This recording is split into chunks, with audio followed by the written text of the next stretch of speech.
Welcome to biryani chef.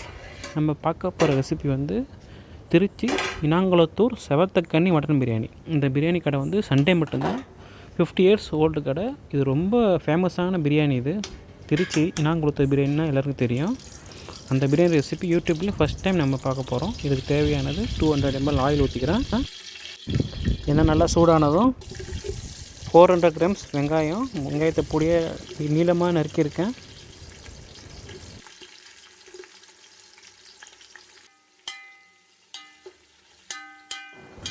வெங்காயம் வதங்கும் போது ஒரு 10 to 15 முந்திரி பேர் எடுத்து போட்டுக்கிறேன்.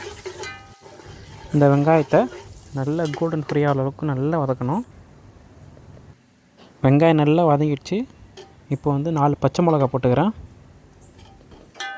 பச்சை மிளகா நல்லா வதங்கினதும் 10 கிராம் காஷ்மீரி சில்லி பவுடர், அதுக்கப்புறம் 15 கிராம் மல்லித்தூள், கொரியாண்டர் பவுடர் 15 கிராம் போட்டுக்கிறேன். இதை நல்லா வதக்கணும். அதுக்கப்புறம் 100 கிராம் பூண்டு பேஸ்ட்டு, பூண்டு விழுது 100 கிராம், அப்புறம் இஞ்சி பேஸ்ட்டு 100 கிராம். இது ரெண்டுத்தையும் பச்சை வாசனை போகிற வரைக்கும் நல்லா வதக்கணும்.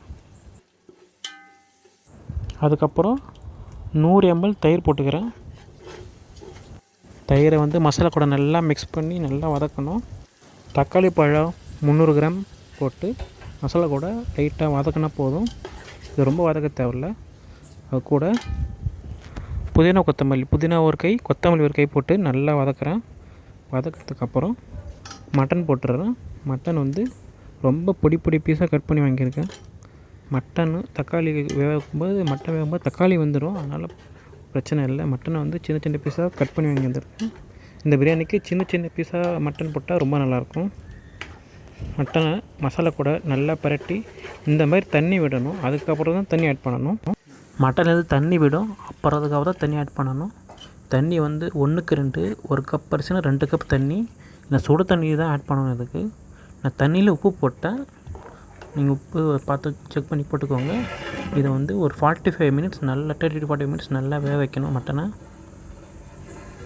மட்டன் 30 to 40 மினிட்ஸ் நல்லா வெந்துடுச்சு. பாருங்கள், மட்டன் ரொம்ப டெண்டராக குக் ஆகிடுச்சு.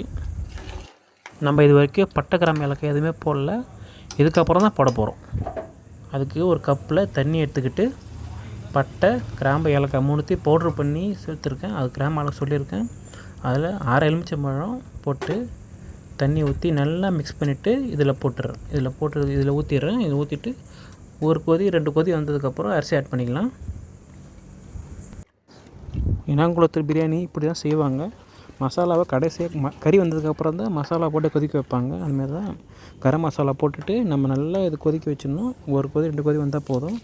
அதுக்கப்புறமேட்டா நம்ம உப்பு செக் பண்ணிவிட்டு அரிசி ஆட் பண்ண வேண்டியது தான். அரிசி வந்து ஆல்ரெடி நான் 1/2 hour மேலே ஊற வச்சேன். 1 kg ஜீரக சம்பா ரைஸ் இது.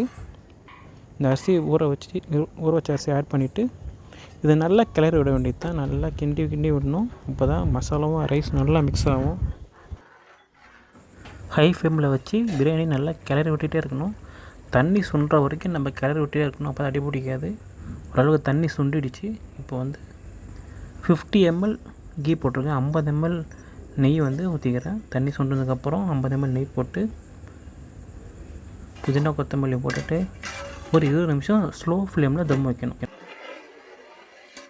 கரெக்டாக ஸ்லோ ஃப்ளேமில் 20 நிமிஷம் தம் வச்சதுக்கப்புறம் எடுத்து பார்த்திங்கன்னா பிரியாணி ரெடி. இந்த பிரியாணி உதிரியாக கரெக்டாக தண்ணி அளவு 1க்கு 2 வச்சதுனால உதிரியாக ஒட்டாமல் வந்திருக்கு.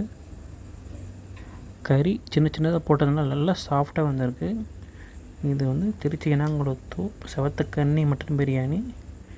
யூடியூப்லேயே ஃபஸ்ட் டைம் நம்ம தான் அந்த ரெசிபி போட்டிருக்கோம். செஞ்சு பார்த்துட்டு கமெண்ட் பண்ணுங்கள்.